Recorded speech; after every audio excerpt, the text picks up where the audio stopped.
Welcome to the Nourishment Mindset Podcast, your guide to good food, good health, and a good life. And now, here's your host, Nutrition Network advisor and author of the Nourishment Mindset, Dixie Huey. Happy Transformation Tuesday, y'all. Welcome to or back to the Nourishment Mindset Podcast, where we are on a metabolic mission to help people achieve vitality and reverse chronic lifestyle conditions using real whole foods, straight talk, and the pleasures of the table. Thank you so much to all who have bought my book, The Nourishment Mindset. I love getting questions and comments from readers and listeners, so please keep those coming. Today's episode, I have stolen the title from chapter 11 of my book. I'm calling it Big Food Begets Big Butts. And this was inspired by a listener. So thank you. This listener wanted to be anonymous, so I will honor that. Before I get into the meat of today's episode, I do want to make an announcement. For the past 39 weeks, this has been a weekly podcast coming out every Tuesday. I am now transitioning this to a bi-weekly or twice monthly podcast. Reason being, I would like more time to promote my book and go on other people's shows. And with a full-time health coaching job, it is just no longer possible for me to crank this baby out every week. So I'm going to start. This will be this Tuesday. And from now on, you'll hear from me every other Tuesday. But I will also be putting out other content, such as the writing I am doing, other shows that are interviewing me, that sort of thing. So thank you all again for listening and always giving me great feedback, questions, etc. We're going to keep it going, just dial it back a notch in the spirit of balance. But what I want to talk about today is on page 60 of my book, where I talk about basically every ultra-processed food. It's a simple recipe, and it's these things. First, you have your heart healthy. And if you're watching on YouTube, you see the quote marks, heart healthy grains. This is subsidized filler that's sugar to your liver. I am not saying that all grains are bad for human health, but the crap that's put in ultra processed foods, this is not healthy. So that's ingredient number one. This is basically a math equation plus ingredient number two. Heart healthy vegetable oils. These are Dr. Kate Shanahan's Hateful Eight: canola, corn, cottonseed, soybean, safflower, sunflower, rice bran, and grapeseed. So these are little metabolic wrecking balls, and they are ubiquitous, and they are in all ultra-processed foods. Go on YouTube, find a video, how do you make vegetable seed oils, and you will see this stuff they were chemical solvents to begin with.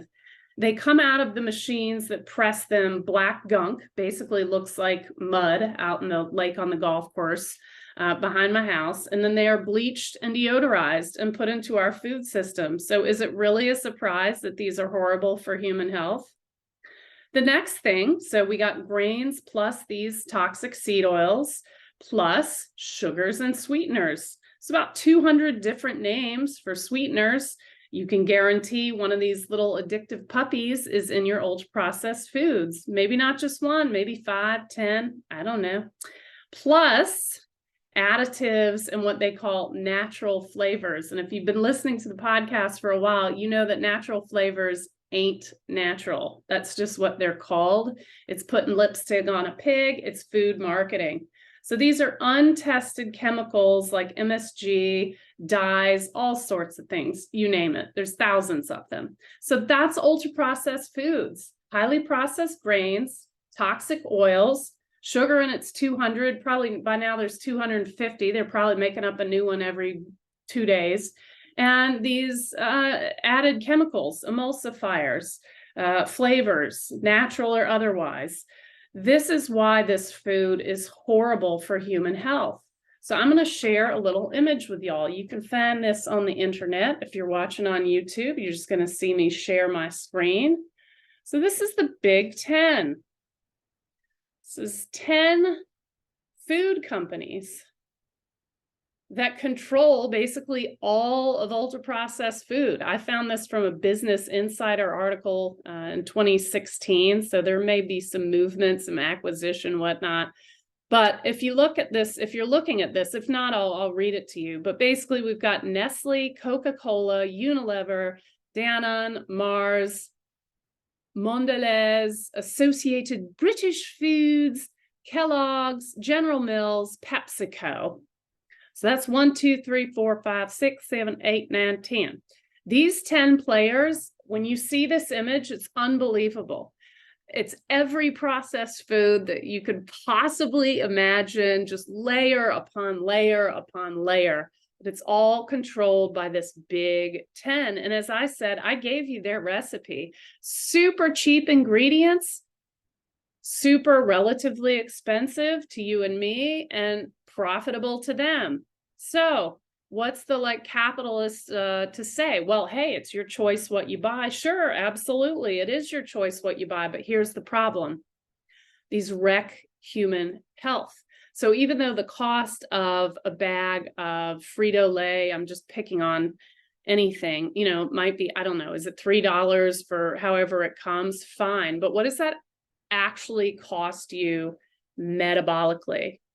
So I don't bring this up to be the food police or judge and jury. That's not the point. The point is that a lot of people, like this slide is what they're eating all of the time. None of this is real food. It's all metabolic wrecking ball. And as I said, it's horrible for human health. So there is a difference between an occasional dalliance in a bag of Frito-Lays or pick your poison, and an American diet that is largely this. And unfortunately, that is a lot of people. So suck this slide into your brain and think about that. Think about, my point is, this is not even food. So we should stop calling this stuff food. Speaking of the Big 10 and the web of ultra-processed food, I thought I would share a few with you. These were given to me in a little bag when I picked up a Walmart order recently. I was stocking up on some essentials, such as my Primal Kitchen, avocado oil, mayonnaise, other things, but mostly water, because guess what? It's hurricane season again here in Florida. So you got to get a lot of water and you got to be stocked up. But let's just see what free goodies Walmart gave me. What's in here? Well, and I'm not going to go through all of them because it's quite a sack. Takis, which I've never heard of, intense nacho, artificially flavored tortilla chips. So we got corn flour, vegetable oil, soybean and canola, ooh.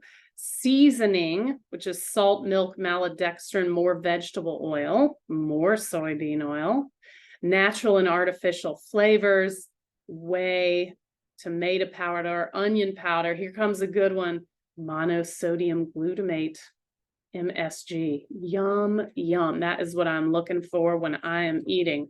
Just good old MSG.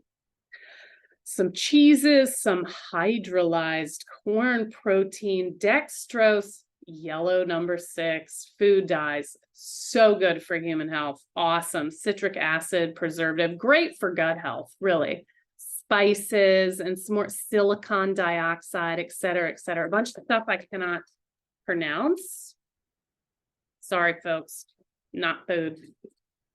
Cliff Bar. Now, this is fun because I used to eat Cliff Bars when I raced triathletes. These are what they call thins. If you are watching, you see it's very thin. So this is probably healthy, right? Well, we got oat flour, some more oats, some cane sugar, some brown rice syrup. Guess what that is? Sugar. Brown rice flour, sunflower oil. There's your seed oils. Macadamia nuts. Those are good. Rice flour, natural flavors. We know all about those. Cocoa butter, sea salt, soy lecithin.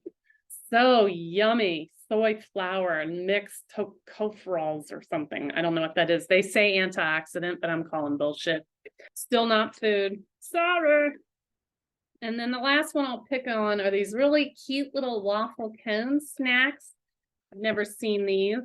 Milk chocolate. So let's see what we have in here. Wheat flour, sugar, coconut fat. That sounds actually pretty good. Sunflower lecithin.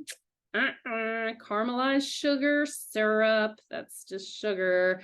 Milk chocolate, whole milk powder, blah, blah, blah, blah, blah, blah. Soy lecithin, vanilla extract. So again, there's more in this bag. It's all junk. It ain't food. I'll tell you that. You want to snack on one of these once in a while, that's between you and your maker. I ain't perfect either, but please just don't call it food, because it's not. The heart of this episode is an article that a listener sent me. This is the same anonymous listener, so I am going to maintain confidence here. I do appreciate it very much, though. The article is from a publication that I had actually never heard of before. It's called The Cut. It looks like it's actually New York Magazine, perhaps. But anywho, this is an April 20th article. I will link it in the show notes. And of course, if you're one of my Substack subscribers, it will be linked there, as well as this image that I just showed you of the Big 10 ultra-processed food companies. If you're not a Substack subscriber, just simply punch in, take a second right now, favorfat.substack.com, and that way you'll get everything from me. So this article in The Cut is called, "What If You Weren't Scared of Your Kid Being Fat?" The subtitle is "Journalist Virginia Soule-Smith Wants to Change the Way Parents Think About Healthy Eating." So of course this gets my attention. All right, let's find out what this is. I don't know this woman. So I'm going to read you part, not all of the article, and give you some of my commentary, and then we'll get into the crux of the matter, which is childhood obesity, really. So in an early episode of her podcast, Burnt Toast, Virginia Soule-Smith joked about starting a regular segment called "Can My Kid Eat That?" where the answer would always be yes. So to me, this is sort of sounding like everyone gets a participation trophy already, but okay, throttle back, Dixie. A self-described anti-diet journalist, she wasn't really joking. I get a version of this question every single week, so I'm going to keep answering it. How many days per week can a 2-year-old eat ice cream? There are 7 days in a week. Your child can have ice cream 7 days a week. There's no law against this. What about a 13-year-old who left their own devices, their 13-year-old, that's not really correct grammar, his or her own devices, would eat an entire box of Oreos? Pour a glass of milk, she says, so they can dunk them? Okay. So I'm starting to feel the hair on the back of my neck stand up. Again, not because I'm a food police. I love sharing a delicious ice cream celebration with my kid. On the last day of school, he wanted a banana split at our local ice cream shop. So guess what? We went there, we celebrated, we enjoyed, I had some, and that's that. But are we really, we're doing that every day? I don't think so. There's a few reasons. Well, one, how would that be a treat if we were eating a banana split every day? Like anything, it would lose its luster. But more importantly, that's not good for human metabolic health. And the examples she uses, so there's one thing, there's like absolutely delicious homemade ice cream. My mom used to make rum raisin. Oh my gosh, y'all. Still knocks my socks off. But Oreos, that's not food. That comes from that web that I just showed you. And I told you the 4 ingredients. It's always the same. Metabolic health wrecking balls.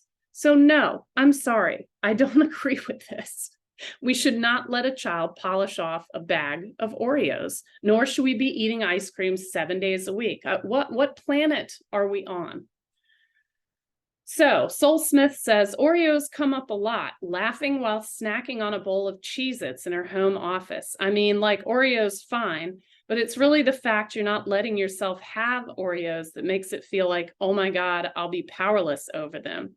Okay, so I don't disagree with her there. There's certainly like a psychological aspect when you're restricting or not, but here's the thing she's not bringing up and doesn't in the article. These foods are created to be addictive. The shit put in the foods is addictive, and it interferes with your metabolic functioning. So the whole thing where I can't just eat one, that's not a joke. That's actually because they're made to be addictive. So apparently, this Sol Smith seems more amused than exasperated. She finds herself repeating this point often. Restricting food only makes us more obsessed with it. Yes and no. You know, again, if it's no ice cream ever again forever, certainly if someone is battling psychological issues, that could be a problem, but that doesn't mean that we should, you know, there's restricting food on one end, that's sort of an eating disorder. And then to me, on the other end, sorry, Sol Smith, it's an eating disorder as well. We're not eating Cheez-Its, Oreos, and ice cream whenever we feel like, whenever we want. That's not balanced, nor is it healthy. So, you know, she argues that, you know, supposedly we've been programmed to believe that allowing kids unlimited access to sugar and processed food is unhealthy or even bad parenting. And a central premise of her work is that actually it isn't. Okay, I'm sorry, I completely disagree. Unlimited access to sugar and processed foods, that is unhealthy, and that is shitty parenting. It's not just bad parenting, it's shitty parenting. Here's why, folks. Pre-COVID, 20% of our children were considered obese. I don't mean overweight, like going through a phase, a growing phase. I mean obese. This is a new thing. This is not in our evolutionary history. This is directly related to ultra-processed foods.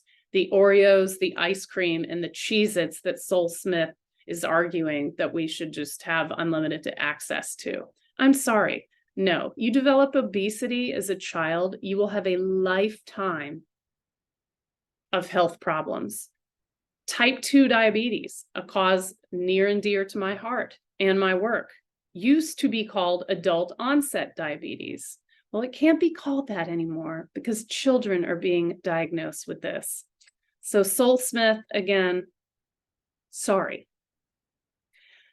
So, no, I do agree with her on this point. We don't want to be like our moms with their point counting, all the 80s and 90s dieting, calories counting, all of that stuff. I certainly don't disagree there, nor with her points about wanting kids to feel good in their bodies. Of course, not wanting kids to have eating disorders. Of course. But here's the problem. If you're eating a ton of this crap, you're not going to feel good in your body. If you have metabolic disease as a child, you are sick. You are not going to feel good in your body. So I don't know the woman enough. I really appreciated being sent this article. I agree that we shouldn't all be going toward this unhealthy ideal of thin, but I think she's missing the point entirely. The point is not fat or thin. The point is metabolic health. The point is vitality. The point when we're talking about kids is being content, having an ability to focus, to learn, to enjoy, to play sports, to do art, to learn instruments. If the kid is drowning in a sea of metabolic mush of ultra-processed foods, none of this is going to happen. So I still kind of can't believe when I am reading this that there are people out there arguing to just let kids eat untold amounts of garbage ultra-processed foods. So she says later in the article, the real danger to a child in a larger body is how we treat them for having that body. That's because it is clear that experiencing weight stigma is associated with all sorts of health issues, including heart disease, diabetes, high cholesterol. I would never fat shame. That doesn't help anyone, but it's not weight stigma that's associated with those conditions, heart disease, diabetes, and high cholesterol, which is a whole nother topic.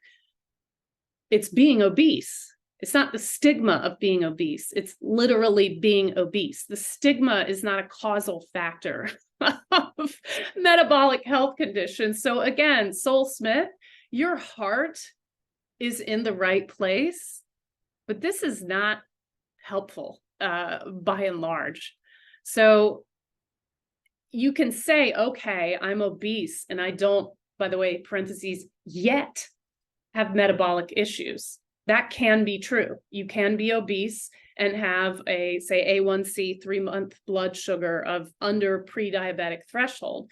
That doesn't mean you're without health issues, and it certainly doesn't mean that they are not coming. Furthermore, are you vital? Are you living your best life? I don't think so. Again, I agree with her. We shouldn't be obsessing over thinness. This is not what it's about. It is about metabolic health, y'all. The thing that Soul Smith says is that she has accepted that the reality of life with young children is sometimes they eat Cheerios for 3 meals per day and it's fine. Vegetables are the least important part to me, she says. They have their whole lives to decide if they want to eat kale. Her pantry is stocked with puffed Cheez-Its, extra toasty Cheez-Its, and goldfish. Yes, that's 3 different kinds of orange crackers, plus Girl Scout cookies, chewy granola bars. Okay, again, I'm sorry. As a parent, you have the responsibility to introduce your children to real food. None of what was mentioned is food. It's the crap that I talked about with the recipe with the 4 ingredients. The French do this beautifully. They begin introducing fruits and vegetables in a pureed fashion. And over time, it becomes a non-puree. It becomes small pieces of, say, squash or peach, and then it becomes just as the family eats. Her whole thing of just loosey-goosey, put a bunch of junk in the pantry and they can figure out health later.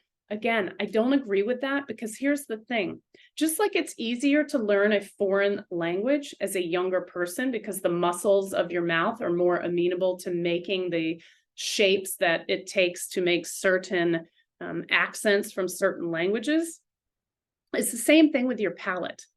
The palate of a child is very amenable to learning. That's part of the discovery of children, is the palate. The French know this intuitively. So to just not even offer your children real food and just say they can figure that out later, what, by the time that they're obese and have type 2 diabetes? Sorry, I just don't get it. So in closing, I think that as parents, we have a responsibility to show our children balance. We need to start with real whole foods. The French know that sometimes you need to introduce a child to a food 10 times before they really know if they like it or not. So we have a few rules. Yes, I'm that dogmatic in my house about food. One is the dinner that's made is the dinner that you will eat if you choose to eat. There is no clearing of plates, anything like that. The rule is A, this is the food. B, you choose how much you eat. And C, we ask that you try a little bit of everything, even if it's new or it smells or whatever excuse. But of course, you don't have to finish it. It's yours to figure out how much, but there's not going to be a second dinner. And when people say to us, oh, you know, Fletcher, he eats so well, it's not a freaking accident, y'all. This is how he's been raised. And this is something that, as someone who grew up as a child and had extremely bad eating disorder, I did not want to raise a child or children who had this. And so I've been really careful about, and I'm not saying I'm perfect, but you can't go one way where it's all real whole foods and there's never that ice cream sundae, but I am certainly not going down the ice cream sundae every day route, because this does nothing for a child's health. So I hope this was helpful. I hope that you all learned something, that this article and discussion made you think. If you disagree with me, please let me have it. Tell me why I'm wrong. I am always here to learn. Also, if you have a topic for a future show, I would love to answer questions, as I did for Amy in last week's podcast, where we talked about hypertension, as I did for our anonymous listener this week who wanted me to talk about this giant food web. So if you've got a burning question or topic, please let me have it.